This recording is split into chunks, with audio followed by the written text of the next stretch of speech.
ঢাকা বিশ্ববিদ্যালয়ের সাবেক উপাচার্য অধ্যাপক ডক্টর আ ম আরিফিন সিদ্দিকের দাফন সম্পন্ন হয়েছে।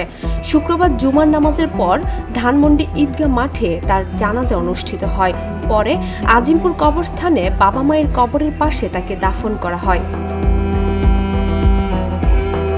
বৃহস্পতিবার রাত 10:45 কর্তব্যরত চিকিৎসক অধ্যাপক আরিফিন সিদ্দিককে মৃত ঘোষণা করেন।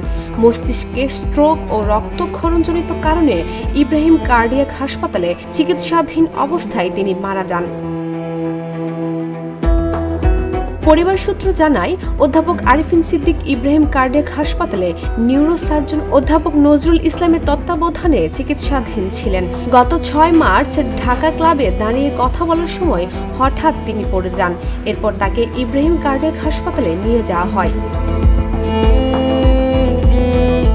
গণযোগাযোগ ও সাংবাদিকতা বিভাগের সাবেক চেয়ারম্যান অধ্যাপক আ ম আরিফিন সিদ্দিককে 2009 সালে ঢাকা বিশ্ববিদ্যালয়ের 27তম উপাচার্য হিসেবে নিয়োগ দেওয়া হয়।